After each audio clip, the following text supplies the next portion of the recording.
¿Los ojos cómo funcionan? ¿Cuál es su punto de partida? Las longitudes de onda. Tenemos un lóbulo enterito para el sistema visual. Que además, paradójicamente, está justo en el lado contrario de donde se encuentran los ojos. Exactamente, está en la parte posterior. Los problemas asociados con la visión pueden ser una falta de coordinación intermuscular. Mira, te voy a dar un dato. Tenemos 12 pares craneales, pues ya 4 de ellos son directamente visuales.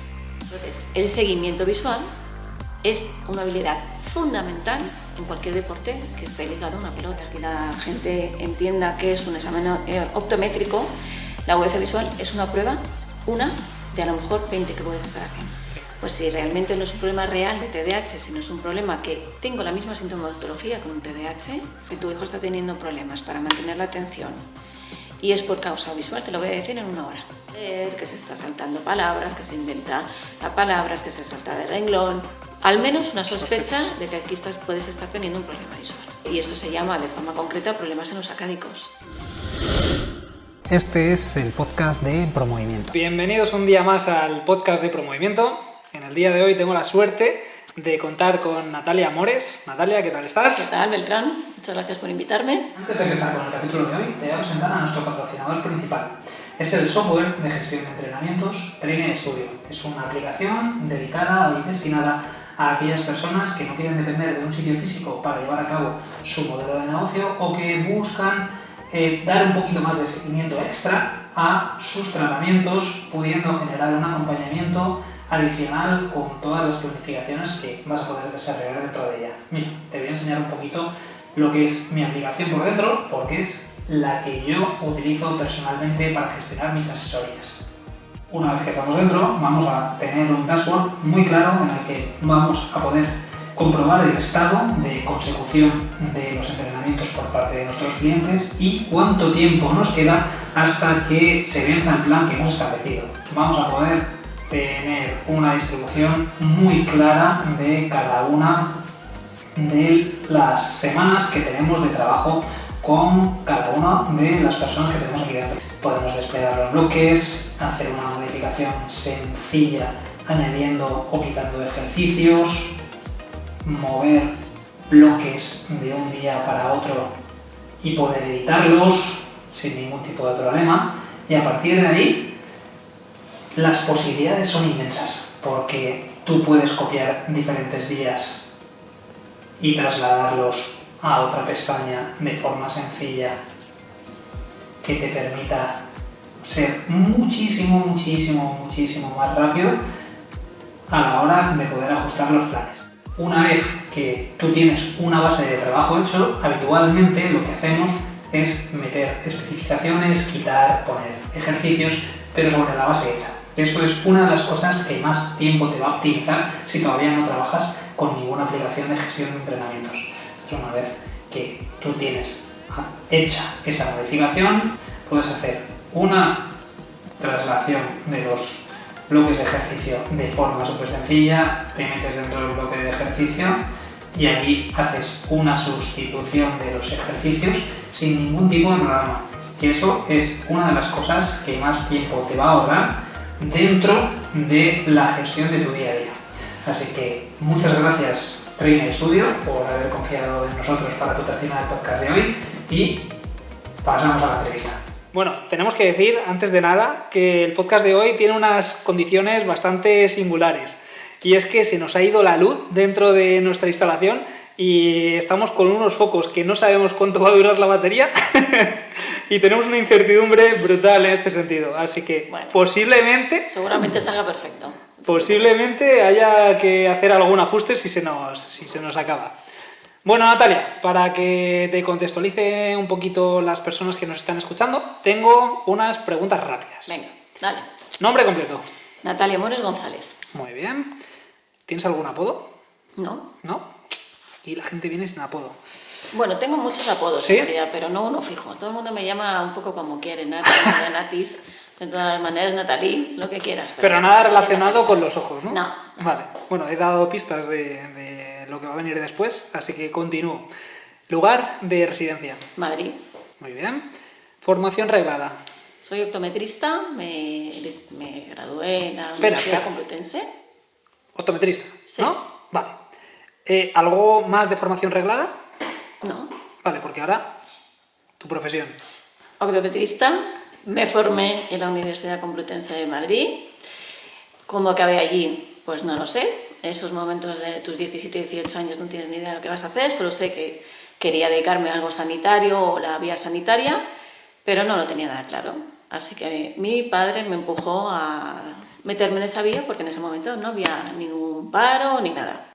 Que bueno, pues allá ver qué voy, a ver qué me encuentro. Ahora nos contarás un poquito más de la experiencia. Sí. Y me gustaría que nos dijeras también cuántos años de experiencia llevas en el sector.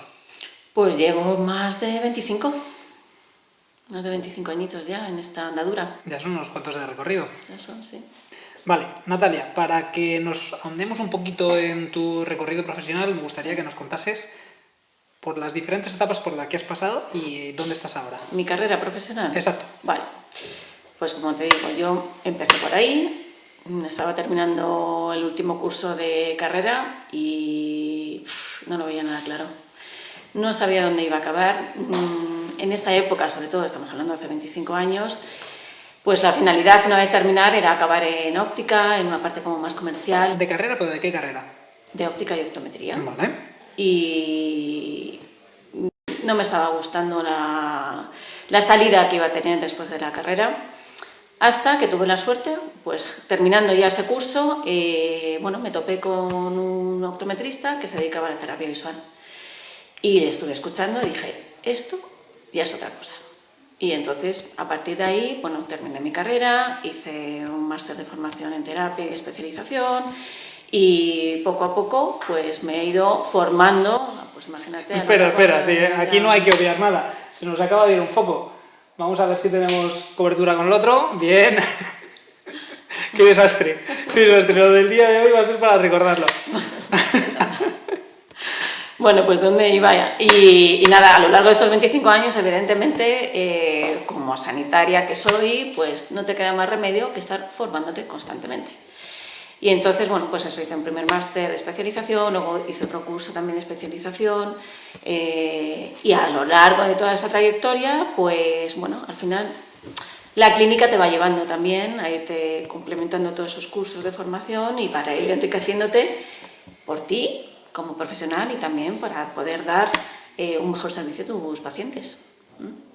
Y bueno, ¿y qué ha pasado conmigo? Pues yo estuve al comienzo trabajando por cuenta ajena y hace unos 15 años,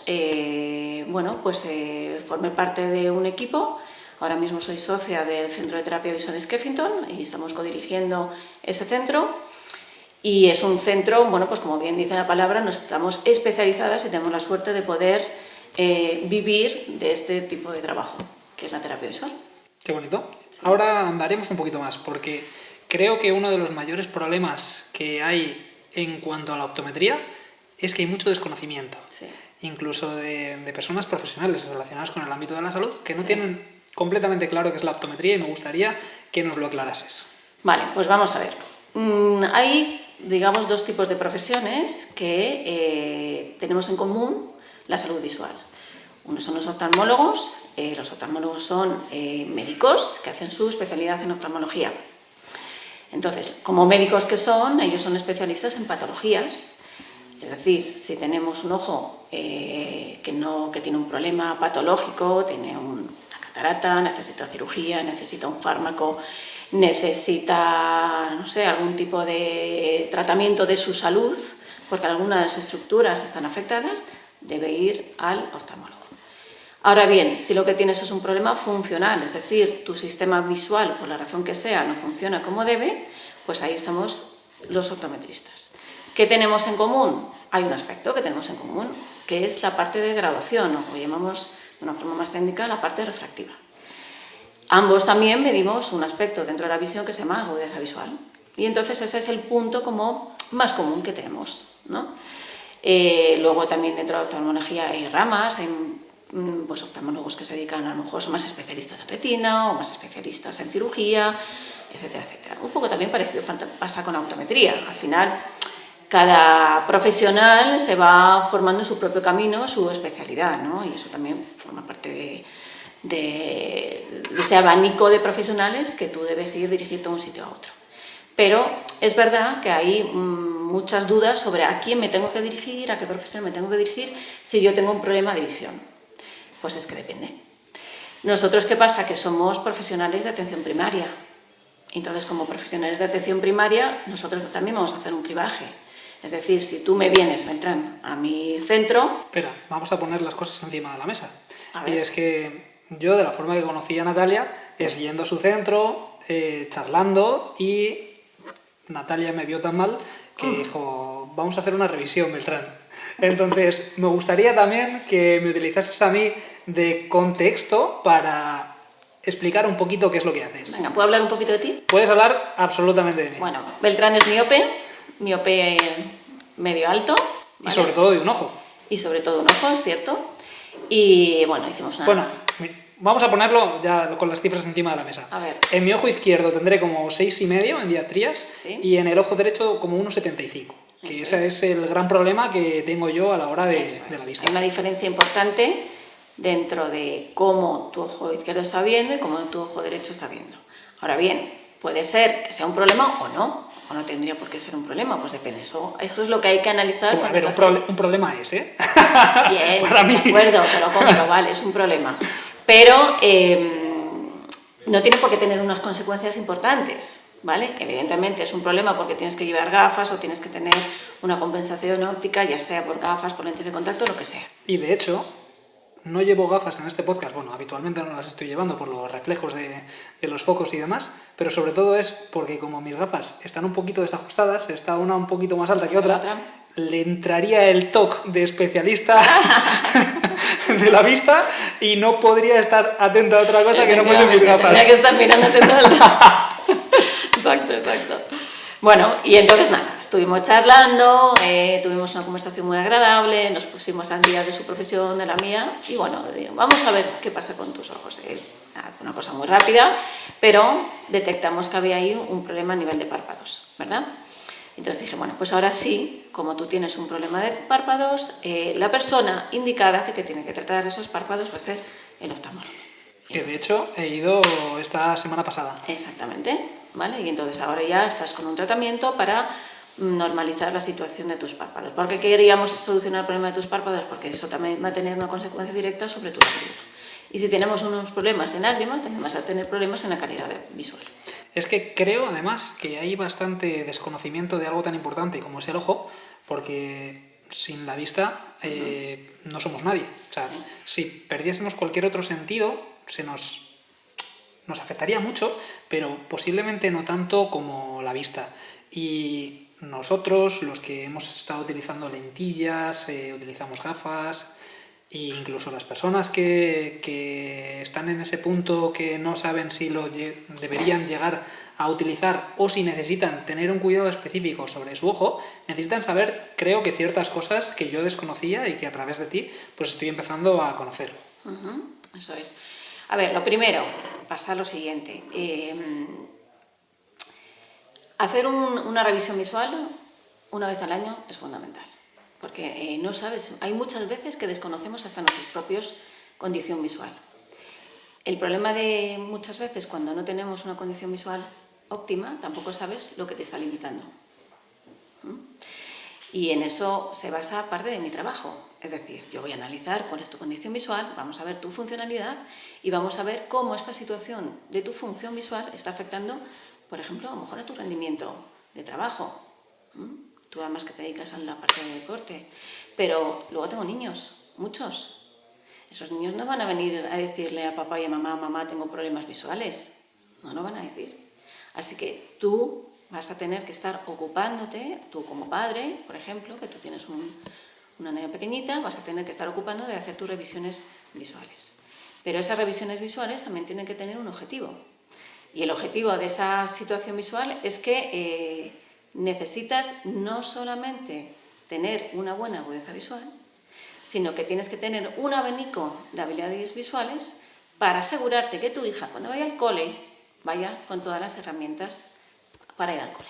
Que eso lo veremos ahora en el apartado un poquito de integración, para que expliques un poco toda la complejidad que engloba al sistema visual, pero antes de nada quiero aterrizar una cosa como concepto, como usuario, que me ha pasado a lo largo de todos estos años, y es, yo, casi todas las revisiones, ahora mismo no recuerdo que no fuese así, hasta este momento, las había hecho en una clínica. ¿Clínica cómo? En una clínica donde tú te haces las gafas.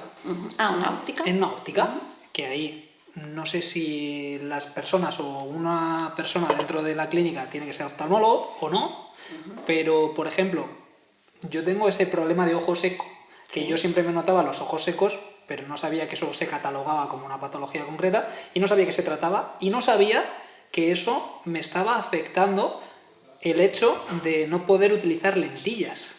Porque yo hubo un momento dentro del desarrollo de mi vida en el que utilizaba bastante las lentillas, hasta que hubo un punto en el que me ponía una lentilla de uso mensual, porque para los que no sepan de lentillas, estas las diarias, las mensuales, y no sé si hay alguna eterna. No eternas nunca, pero sí, pero hay de más. De más larga duración.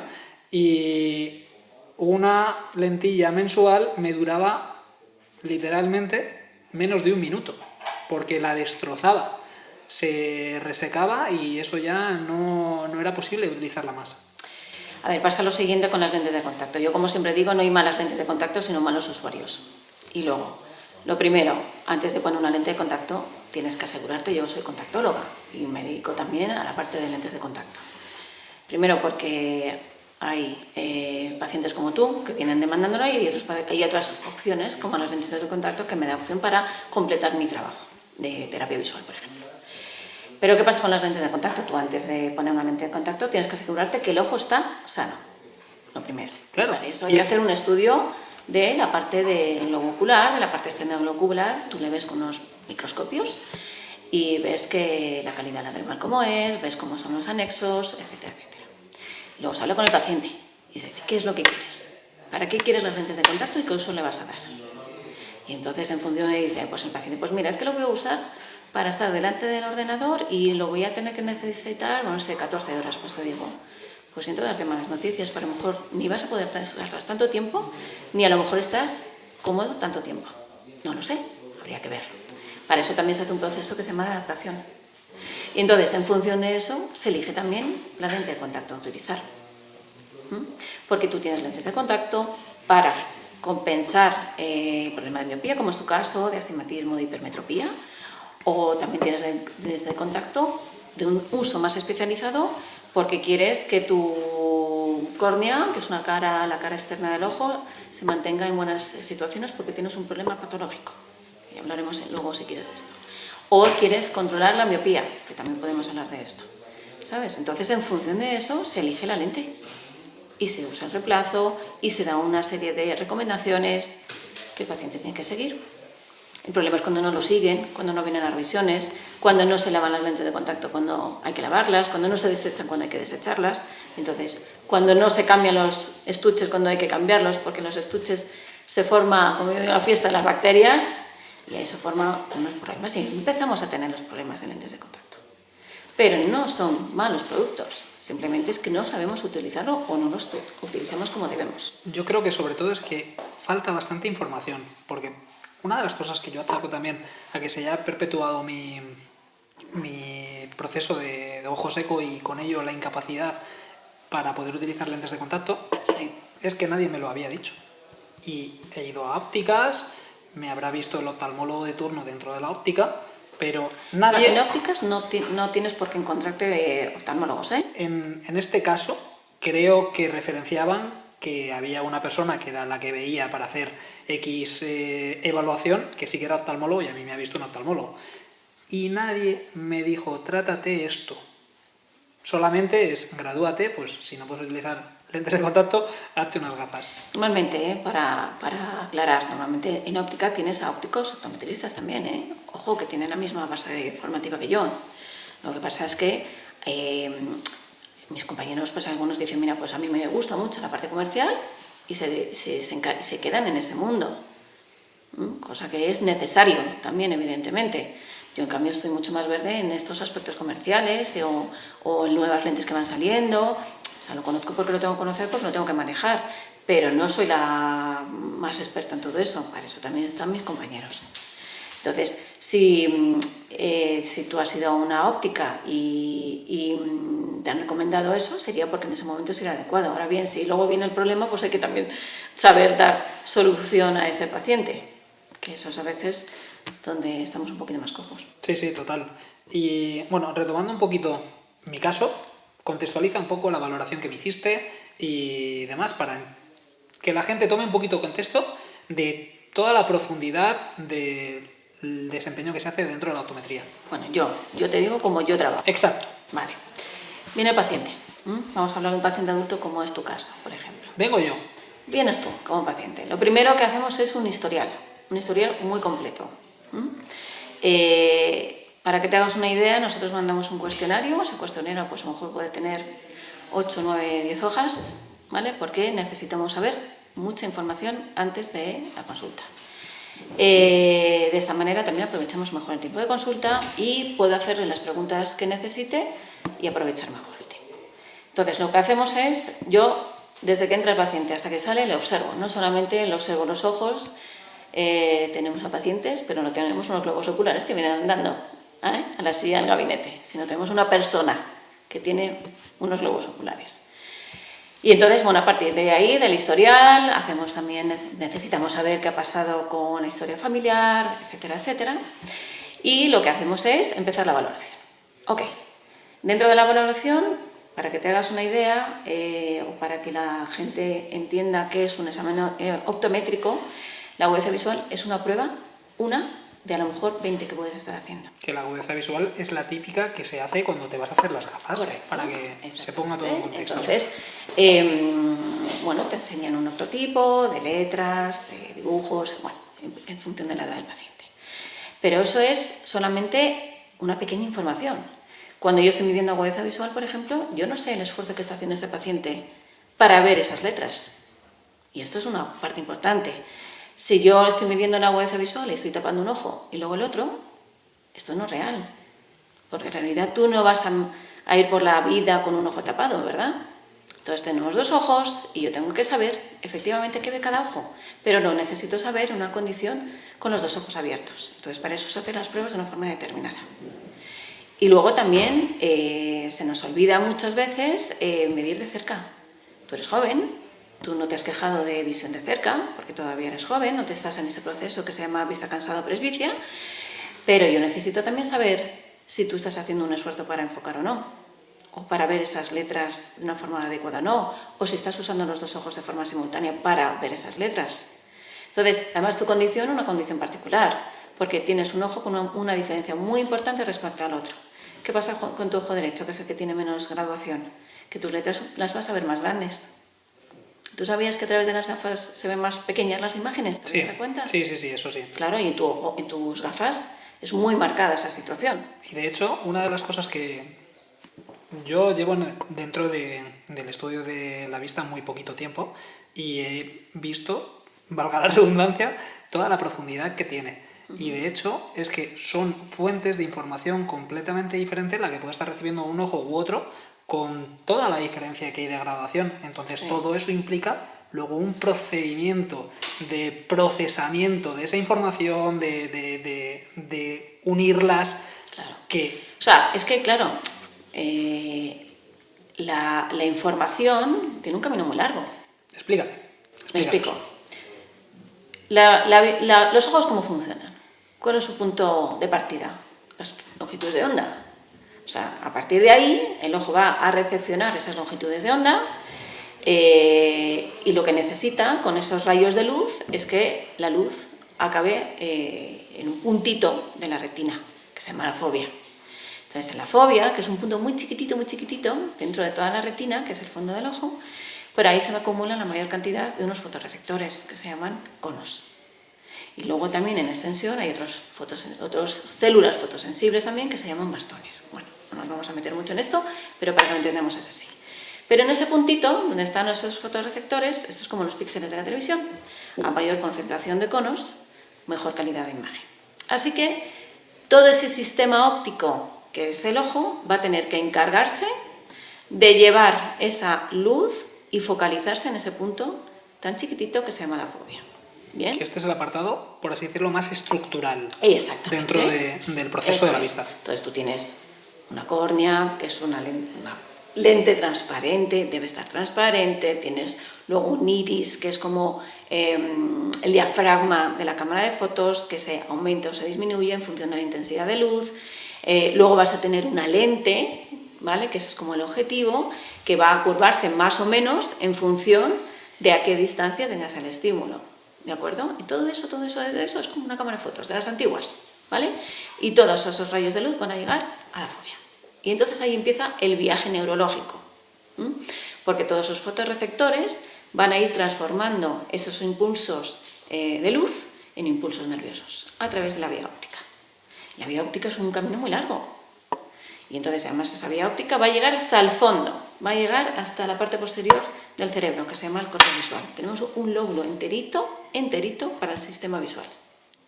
Que además, paradójicamente, está justo en el lado contrario de donde se encuentran los ojos. Exactamente, está en la parte posterior. Pero claro, la información no se va a quedar ahí. Esa información luego vas a tener que utilizar y procesar. ¿Y qué vas a hacer con esa información? Pues van a ir generándose una serie de conexiones en otras áreas cerebrales. Se va a conectar con el oído, se va a conectar con la parte de equilibrio, se va a conectar con la parte delantera del cerebro. Toda esa información la tienes que dar forma, porque al final lo que necesitas con esa información es percibir y entender lo que estás viendo. Que al final o sea, necesitas hacer uso de esa información. De lo que se trata todo esto, de saber cómo nos estamos relacionando dentro del entorno y cuáles son los peligros o necesidades que surgen dentro de él. Exactamente, porque al final hay un mensaje que tú tienes que traducir. Exacto. Y darle forma.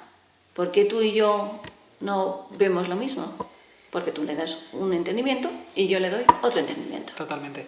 Y uno de los grandes conceptos que quiero que quede claro también es que la ceguera o la pérdida de visión puede depender de ese apartado estructural, que haya algún tipo de problema en alguna estructura que se haya dañado o haya tenido el problema concreto que sea, o del apartado de integración. Y me gustaría que profundizases un poquito por ahí. Bueno, vamos a ver. Puede ocurrir dos cosas.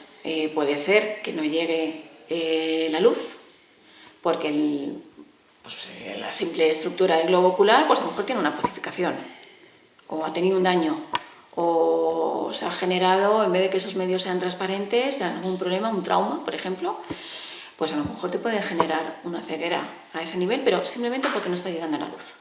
Y ya, si no entra la luz, ya no va a haber un proceso neurológico.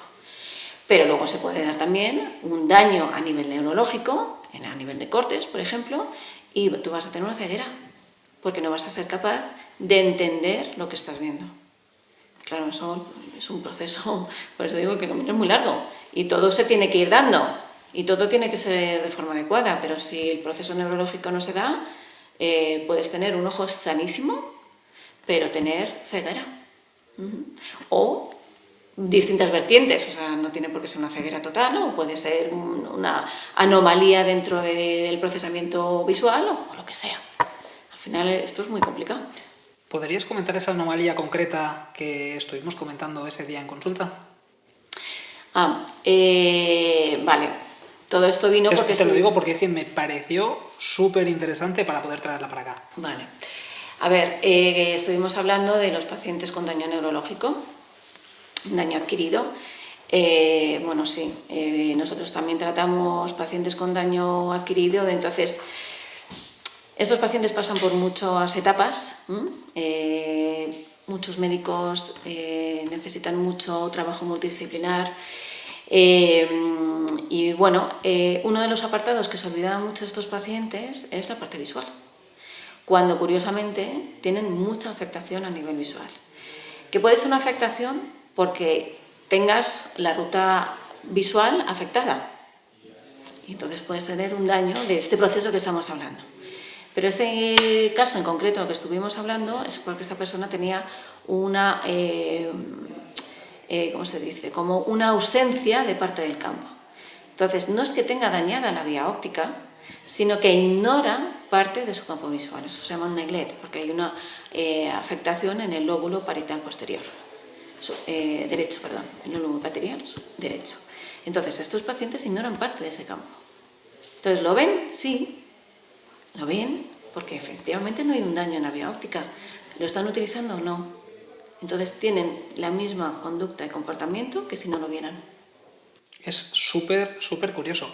Y cuanto más vas profundizando un poquito dentro de la vista, más te vas dando cuenta que hay mucho desconocimiento respecto de conocer tu estado del sistema visual. Porque, por ejemplo, voy a traer también un melón importante, y es, a día de hoy, el TDAH es uno del, no sé si llamarlo patología más habitual o que más está en boga en niños pequeños. Y la vista puede estar, porque Natalia es súper correcta y nunca se va a mojar 100% en cuanto a la implicación de un aspecto u otro, pero la vista es un elemento muy importante que puede estar relacionado con ese déficit de atención, y me gustaría que lo explicases. Vale, te voy a hacer una corrección. Vale. No vamos a hablar de vista. Vale. Vale. ¿Por qué? Porque el concepto de vista se asocia más a agudeza visual. Espera, te voy a hacer una pequeña pausa dentro del capítulo. No sé si te he comentado que he creado ProMovimiento Academy. ProMovimiento Academy es una plataforma en la que vas a poder recibir contenido sobre recuperación de lesiones con los profesionales de primer nivel, tratando de aunar los diferentes puntos de vista y criterios a lo largo de todo el proceso de recuperación. ProMovimiento Academy es una academia que está en construcción, con lo cual los cursos van a ir evolucionando según pase el tiempo, de forma que cuando tú adquieras un curso y lo vuelvas a revisar al cabo de un tiempo, seguramente encuentres novedades, aunque si estás dentro de él recibirás los avisos de esas actualizaciones. Te dejo el link abajo. Entonces, lo primero es eso, porque la vista es un concepto y la visión es un concepto mucho más amplio y mucho más complejo, ¿vale? Entonces, ¿por qué el tema del TDAH? A ver, esto efectivamente estás metiéndote en terreno movedizo.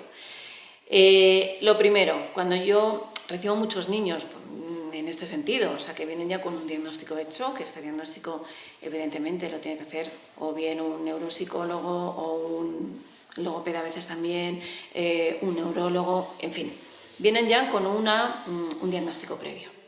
Entonces yo siempre la primera pregunta que le hago a los papás es, ¿le has hecho alguna vez una valoración visual? Me dice, no, es la primera. Y yo, ¿cómo es posible que llegue este niño con 8, 9, 10 años que está ya teniendo problemas importantes a nivel de conducta o a nivel de formación en el cole, tiene problemas de aprendizaje? ¿Y cómo es la primera vez que le haces esto? Me dice, bueno, no. Es verdad que ya han ido a hacerle una valoración y no tiene ningún problema, ni un 100%, ya me dijeron, y no tiene nada de graduación. Ok, perfecto, pues ya nos hemos quitado un problema de en medio. Pero esto no es suficiente. Dice, no, de hecho, por eso estoy aquí, porque la profesora insiste de que hay aquí algún otro problema. Y muchas veces vienen así, porque hay otra persona, otro profesional, otros que están muy cerquita de este nene, pues están diciendo a los papás que tienen que mirar un poco más allá, ¿no? Y muchas veces nos vienen así, simplemente. Entonces, claro, yo muchas veces me encuentro, empiezo a hacer mi valoración, confirmo que efectivamente la agudeza visual está perfecta, que no tengo un problema de graduación, perfecto. Y esto es muy, muy común también, no tener ningún problema a este nivel. Y la sorpresa viene muchas veces cuando a lo mejor empiezo a valorar la visión de cerca. Y resulta que tengo agudeza visual del 100%, pero me estoy encontrando con un niño que está teniendo problemas porque tiene una agudeza visual correcta, pero está viendo doble. Y entonces empiezas a hablar con el niño, le dices, cariño, ¿tú te habías dado cuenta que estabas viendo doble las letras? ¿O que se te movían cuando estabas leyendo? Y me dice, sí, pero es que me parecía normal. Y claro, los papás alucinan. Pero cariño, ¿cómo no me has dicho esto? Y dice, mamá, yo es que siempre he visto así. Nadie me había dicho que esto no era lo correcto. Pues esto, así de veces. Y claro, y de ahí se deriva que ese niño sea incapaz de mantener una atención prolongada sobre algo. Tú podrías ver doble y leer. Me costaría complicado, bastante. Me costaría bastante. Y eres adulto y lo pelearías. Exacto. Pero un niño pequeño no te lo va a pelear. Simplemente va a evitar. Exacto. Va a evitar hacer aquellas actividades que le suponga ese esfuerzo o le suponga esa situación.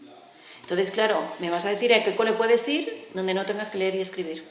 Totalmente. Pero es que sobre todo, es que es algo que me parece de vital importancia que se conozca dentro del entorno de las familias, porque llegamos al punto de medicar a los niños, y no te digo, porque hay cierta parte de esa patología que tiene que ser medicada para poder estar bien.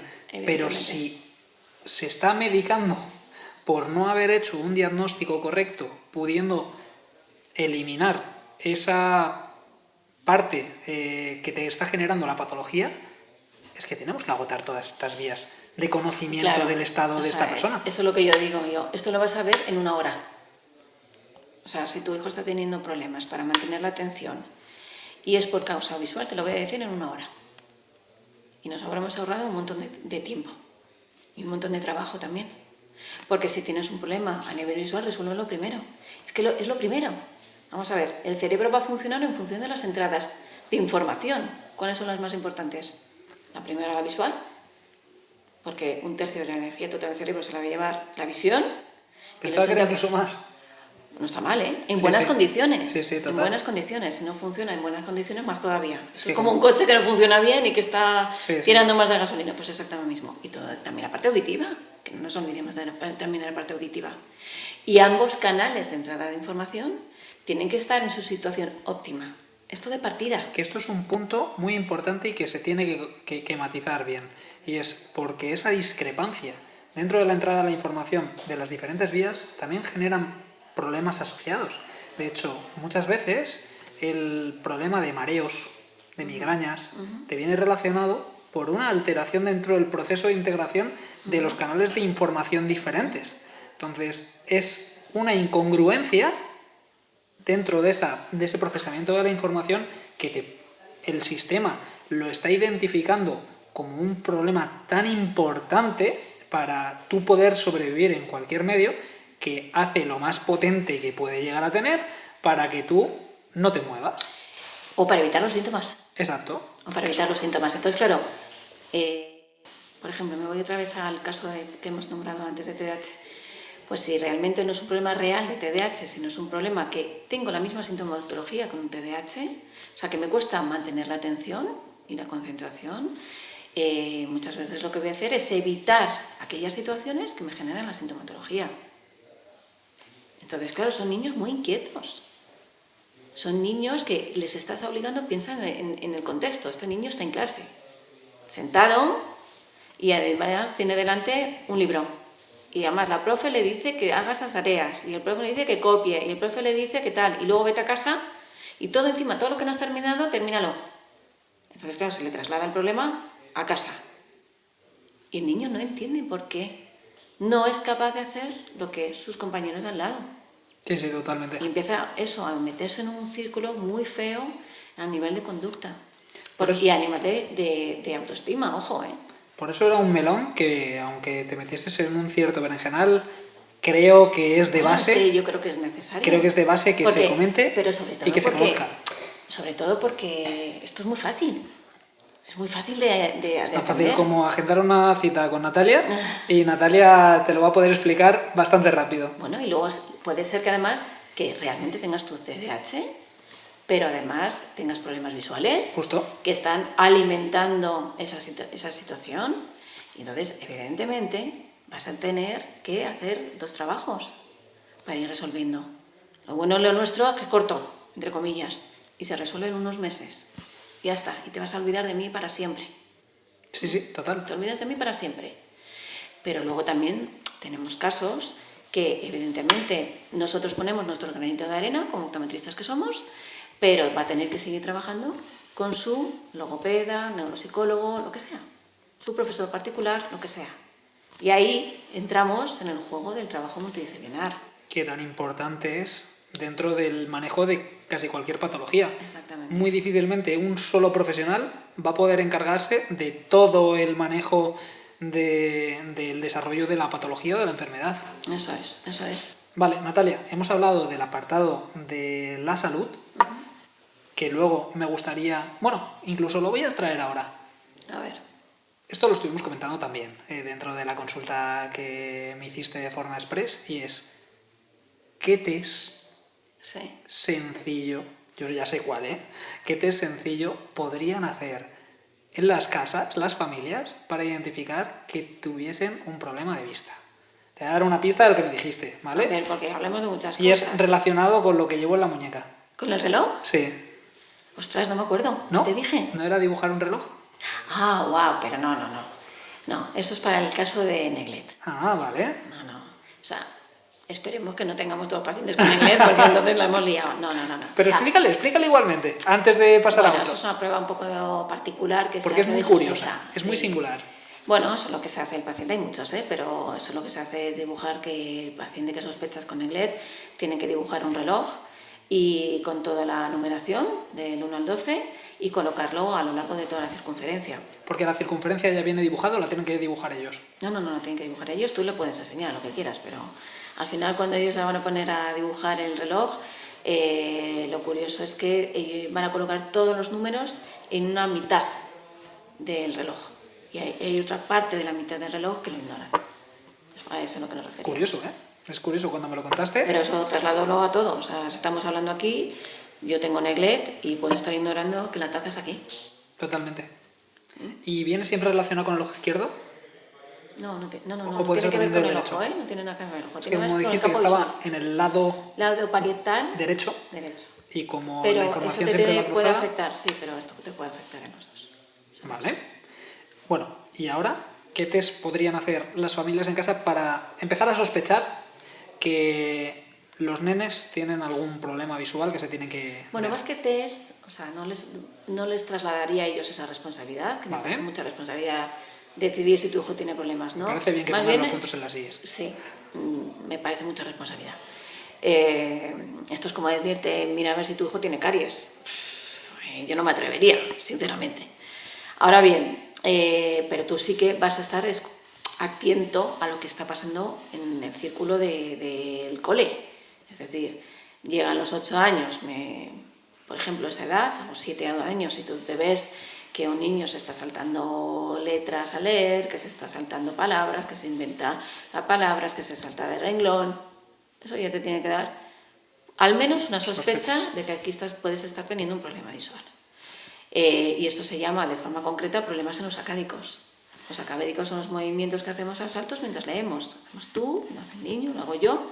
Entonces, evidentemente, esa habilidad sacádica es un prerequisito lector. O sea, no me estoy metiendo ni siquiera si estás comprendiendo lo que estás leyendo. Simplemente estoy valorando si tus ojos son capaces de realizar unos sacádicos con precisión. Porque en una determinada edad esos sacádicos tienen que ser perfectos, fluir, no cometer errores, porque si eso te va a interferir a nivel de lectura. Entonces, los sacádicos no naces con ellos. Los sacádicos se van desarrollando y se van refinando y van mejorando esa habilidad. Entonces, no es lo mismo que tenga un niño de 6 añitos que de 7, que de 8, que de 9, que de 10. A mí es que hay una cosa que hace ya 2 años que me empecé a meter un poquito más en el tema del campo visual. No, del campo visual, no, de la vista, perdón. Es que con Natalia tengo que medir muy bien las palabras. Y Te tengo bien enseñado. me explotó la cabeza y me hizo cambiar muchísimo la forma de enfocar la vista. Y es que muchos problemas asociados con la visión pueden ser una falta de coordinación intermuscular, porque al final a los ojos se les compone de muchos grupos musculares encargados de todos esos movimientos finos que tiene que tener el ojo para hacer todos esos seguimientos. Es lo que a mí, de primeras, me hizo cambiar un poquito el concepto de decir, wow, podemos incidir en esto desde cosas muy sencillas, o por lo menos factores a tener en cuenta dentro del manejo de ciertos ejercicios. Claro, mira, te voy a dar un dato. Tenemos 12 pares craneales, pues ya 4 de ellos son directamente visuales. 4. Esto es mucho. Y entonces, yo cuando mira, tú que eres papá también, te lo explico de la misma manera. ¿Por qué tantos pares craneales para una cosa tan pequeñita? ¿No? Porque al final tienes un par craneal que es el nervio óptico, que es el número 2, pero luego tienes otros 3 que se van a encargar de mover La musculatura de los ojos. ¿Sabes que teníamos 6 músculos para cada ojo? Es brutal, ¿eh? 6. Entonces, cada globo ocular y sus 6 músculos se tienen que coordinar entre sí. Los ojos no están apoyados en la cavidad orbitaria, los ojos están en suspensión y están sujetos por el tono de los músculos. Entonces, ya de por sí, ese globo ocular tiene que tener una perfecta coordinación entre todos los pares craneales. Y es que, como todo músculo, también puede haber una parte de ese músculo que esté tensa. Bueno, por supuesto. Y eso va a afectarte a ciertos problemas de visión relacionados con la implicación que puede tener ese grupo muscular a la hora de hacer el movimiento. Por supuesto. Es que evidentemente. Es lo que a mí dije, wow. Sí, claro, evidentemente. O sea, por un lado, estoy aislando los ojos, ¿eh? Por un lado tienes esos 6 músculos que se tienen que coordinar entre sí, es decir, si yo quiero subir el ojo, a través de un músculo recto superior, el contrario, que es el recto inferior, va a tener que relajar en la misma cavidad. Si no, ese ojo no se va a mover. Eso en cuanto a uno, pero es que luego tienes otro gemelo al otro lado de la nariz que se va a tener también que relacionar esos pares musculares. Si no, no voy a poder mover los ojos en la misma dirección, en el mismo punto. Entonces, ¿qué pasa cuando yo no puedo mover esos 2 ojos y dirigirlos al mismo punto del espacio? Que voy a ver doble. Entonces, claro, ahora voy a tener un problema porque no sé cuál es la imagen real. ¿A quién hago caso? ¿Al ojo derecho o al ojo izquierdo? Exacto. Y faltas de equilibrio Evidentemente. pueden estar completamente relacionadas porque esa entrada del sistema visual está alterada. Sí, evidentemente. Entonces, claro, llega la información, llega el córtex, luego vuelve, manda la información a los músculos. Oye, músculos, moveros, que os tenéis que mover. Preparación del plan de movimiento. Exactamente. Basado en estos comandos porque he hecho una identificación del entorno para hacer un ajuste del paso en este parámetro determinado. La musculatura reacciona. Si yo quiero mirar esta taza, la musculatura se va a tener que organizar para que mis 2 ojos vayan al mismo sitio. Si uno va aquí y otro va aquí, yo cuando vaya a coger la taza voy a equivocarme, porque no está la taza donde yo creía que está. Entonces ya estoy teniendo una información espacial errónea. Y si yo tengo una información espacial errónea, ¿qué va a pasar con mi movimiento? Que va a ser completamente erróneo. No voy a tener una situación que me dé una estabilidad a la hora de moverme. ¿Entendés? Entonces, claro, yo es que claro, cuando me pongo a hablar de estas cosas no pararía, pero, o sea, piensa en un espacio, en un plano. Yo tengo que totalmente, pero es que muchas veces, por eso te digo que me explotó la cabeza, porque muchas veces, siempre se ha dicho, te falta equilibrio. Y se asocia al sistema propioceptivo. ¿Que también? Que también, sí, pero es que se obvia el vestibular y el visual, cuando muchas veces, gran parte de ellas, sobre todo en personas mayores, puede haber una interrelación enorme. Claro, porque al final tú para mantener el equilibrio necesitas la información propioceptiva, necesitas la información visual y necesitas la información propia vestibular, pero es que todo eso llega al núcleo vestibular, que no es la parte vestibular del oído. Entonces toda esa información tiene que ser coherente. Exacto. Y eso es lo más importante. O sea, lo que no puede pasar es que la visión diga una cosa, la propioceptiva otra y la auditiva otra. No puede ser esto. Esto tiene que formar un equipo. Y esa información tiene que ser una información coherente. Si no, ahí están nuestros mecanismos de compensación. Y esos mecanismos de compensación pueden ser buenos o pueden ser malos. Sí, totalmente. Pero todo mecanismo de compensación, es ¿qué una le pasa? compensación. Que se lleva un montón de energía. Sí. Y esto, vamos a utilizar esta entradilla para hablar de la importancia de esto dentro del deporte, de la visión deportiva. ¿Sí? Porque al final, los deportes de desplazamiento, que hay algún móvil entre medias, móvil no el iPhone, sino algún objeto que se tenga que desplazar de uno para otro, de diferentes tamaños, para recepcionar con diferentes partes del cuerpo, ya sea con la mano o con el pie, es que es de vital importancia tener esa entrada de información bien. No me quiero imaginar a un tenista que esté haciendo una mala percepción del ángulo concreto donde llega la bola. Claro, mira, en los Y deportes de tenista te hablo de cualquier otra, pero es una pelota muy pequeña. Los deportes de pelota lo vas a entender enseguida. Hay un objeto que está en movimiento. Vamos a poner el ejemplo del tenista. Yo estoy en un lado y tú estás en otro lado de la cancha. ¿Dónde vas a poner los ojos? A la pelota. A la pelota. es lo suyo, ¿no? Siempre, sí, sí. Pero solo la pelota, no, evidentemente no. Al Tú contexto. vas a tener mucha información, que luego hablamos de eso. La pelota sale, tiene una trayectoria. ¿Tú cómo vas a saber dónde te vas a tener que colocar? ¿Quién te lo va a informar? ¿Quién te va a informar? Tu sistema visual. Entonces, en esa trayectoria, tú vas a hacer una habilidad que se llama seguimiento. Entonces, el seguimiento visual es una habilidad fundamental en cualquier deporte que esté ligado a una pelota. Fundamental.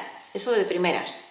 Porque si tú estás siguiendo una trayectoria con tus ojos, tú vas a poder adelantarte al movimiento, vas a poder colocarte mejor, vas a tener una situación del espacio. Exacto. Y vas a poder analizar con qué trayectoria viene y con qué velocidad viene, para que te dé tiempo a colocarte. Que esto sobre todo también ligado con la experiencia que tenga ese deportista, en base a todas las veces que haya visto ese movimiento, con una buena entrada al sistema visual va a ser capaz de ajustarse mucho mejor. Entonces, yo cuando se lo pongo a los chavalines, ¿no? Porque dicen, ¿yo por qué estoy aquí? Pues mira, te voy a explicar por qué estás aquí. Y entonces yo se lo ligo con la parte deportiva. Y entonces le digo, vamos a ver, ¿tú puedes jugar al fútbol con los ojos cerrados? No. Pues entonces ya los ojos evidentemente tienen aquí una importancia, ¿no? En todo este deporte. Y tú quieres ser bueno en tu deporte, quieres ser delantero y marcar muchos goles, ¿verdad? Sí, pues lo primero que vamos a tener que hacer es poner en forma a todo tu sistema visual para que tengas un mejor rendimiento deportivo. Porque evidentemente cuanto mejor análisis tengas de la situación, te estoy hablando de milésimas de segundo. Sí, sí, total. Pues mejor respuesta vas a tener tú.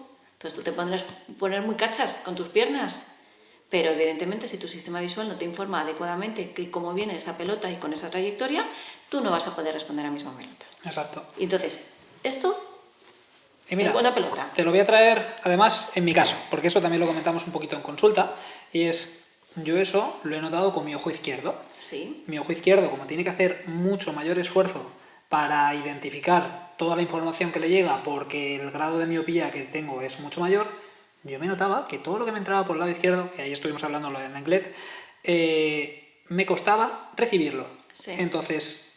No estoy poniéndome en la excusa de los partidos que haya perdido de pádel o de tenis, ojo, que han sido alguno que otro. Pero yo veía que necesitaba hacer unas cuantas entradas de pelota por ese lado para activar un poquito más. Bueno, porque a lo mejor es un procesador lento. Todo ese lado.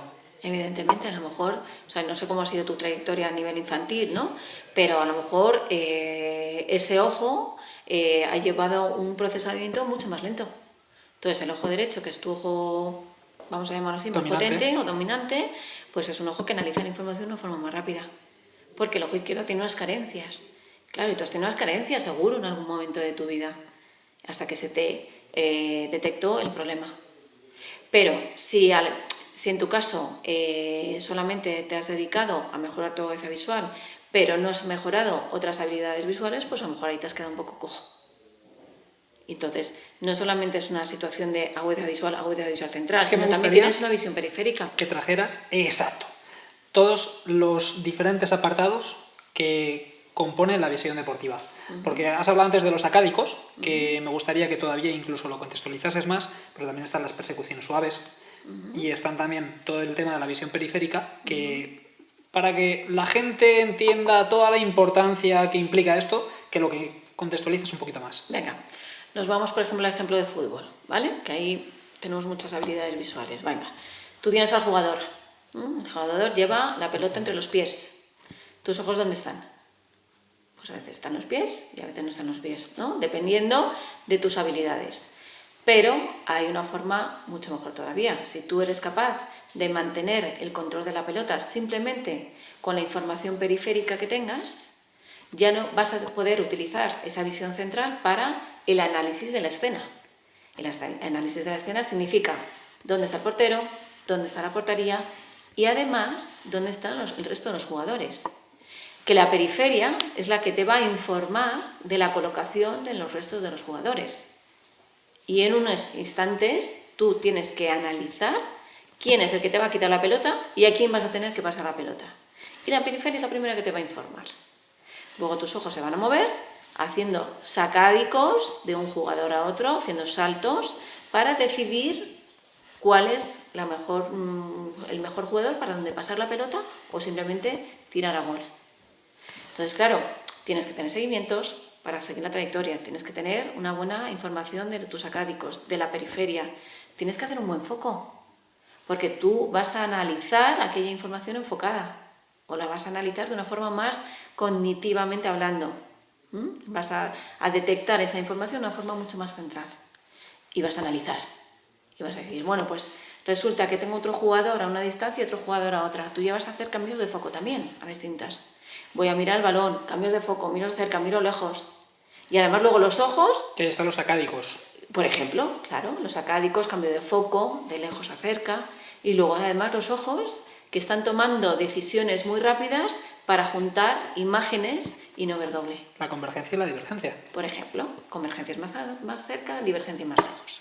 ¿Sí? Entonces, claro, eso en el deporte, esas habilidades visuales, ¿cómo tienen que funcionar? ¿Bien o muy bien? Extremadamente bien. Súper bien, porque eso te va a dar una gran ventaja.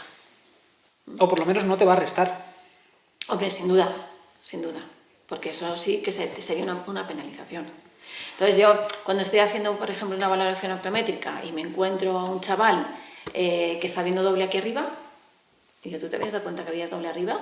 Dice, no. Exacto, es que no tiene por qué ser completamente en la línea de visión frontal. Pues, en el deporte, evidentemente.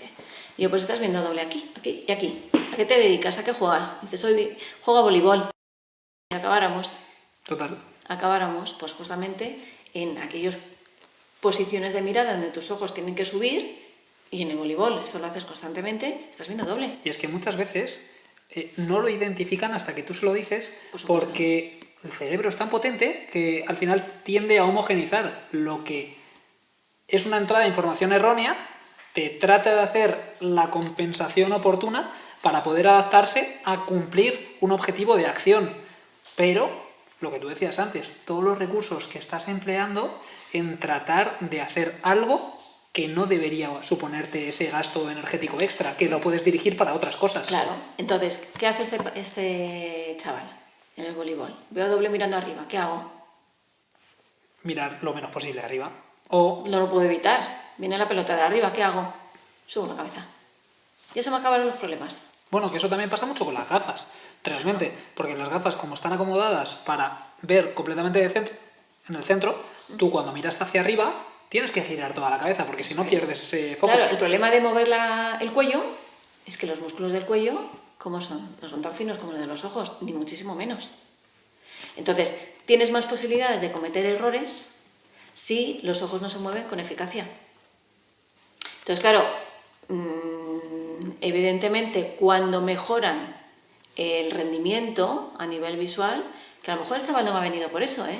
O que incluso, trayéndolo ahora para acá, esa persona que tiene ese problema de vista doble en el cuadro superior, puede que incluso tenga tensión en el cuello, sí, porque otro de los mecanismos que hace el cuerpo es decir, no me gusta que mires para arriba porque no estoy integrando bien la información. ¿Cómo me aseguro de que no mires para arriba? No te preocupes, que te voy a dar un dolorcito de cuello con una tensión sin duda, claro, en toda la parte posterior, que te va a dejar... Pasa mucho con las personas con estrabismo, las personas que desvían un ojo y tienen una posición donde ven doble, hacen una tortícolis.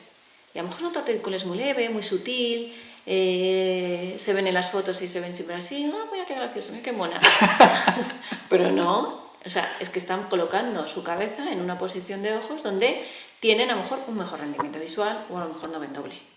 Pero claro, en los deportes que no puedes tener esa situación, porque bastante tienes con intentar entender la escena, intentar seguir lo que tu entrenador te está diciendo, como para encima estar con esas compensaciones. Y además es que eso supone un gasto energético gigante. Total. Gigante. Entonces, claro, si ya consumes un montón de energía en tratar de movilizar esa musculatura de los ojos de una forma más o menos buena, pues ya te va a restar energía en otros puntos. Sin duda, sin duda. Si estás escuchando este podcast, te está gustando y crees que podría aportar valor a otros profesionales, por favor, suscríbete, que no cuesta nada, dale a 5 estrellas y compárteselo a un buen amigo que le puedas alegrar el día. Bueno, Natalia, en este caso creo que vamos a ir cerrando Muy un poquito la entrevista porque todavía sigue sin venir la luz y me da miedo que se gasten los focos, que igual incluso se nos gastan. Así que me gustaría que nos hicieses una recomendación, o mejor dicho, un consejo que nos pudieses dar sobre el cuidado de los ojos o de la vista. Vale. Bueno, lo primero, revisiones. No los podemos obviar. Si tenemos nenes, que sepáis que los bebés también se les puede valorar la función visual. ¿A partir de qué edad? 6 meses de edad. 6 meses de edad. Sí, sí. Hay pruebas pediátricas.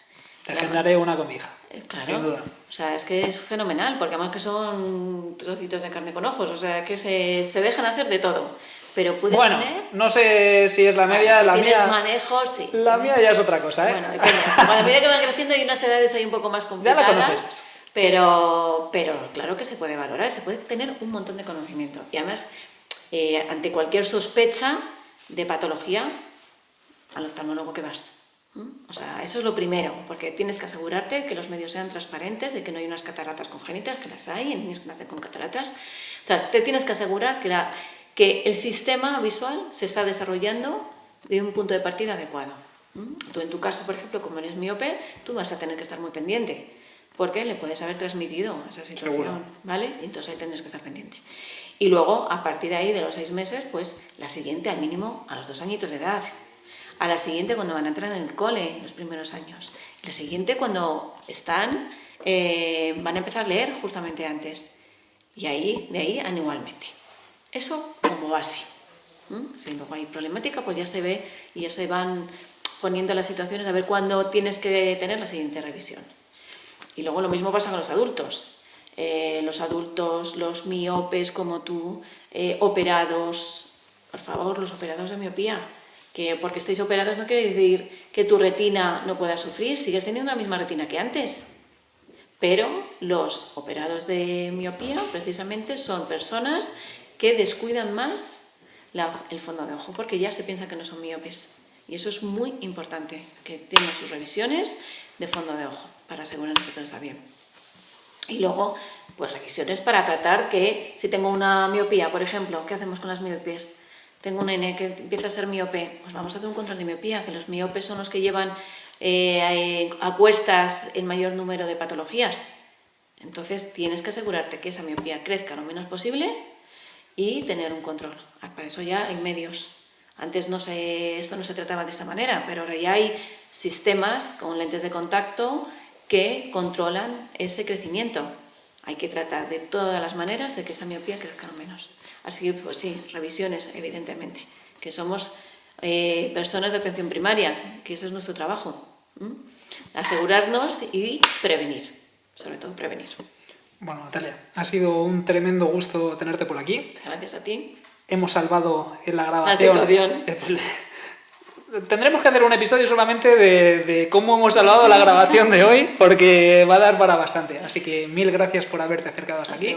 Natalia, ha sido, yo creo que un capítulo de tremendo valor para muchas de las personas que nos escuchen, así que... Nada, he venido de mil amores, así que fenomenal. Cuando quieras volvemos. Bueno, Natalia, gracias. Nada.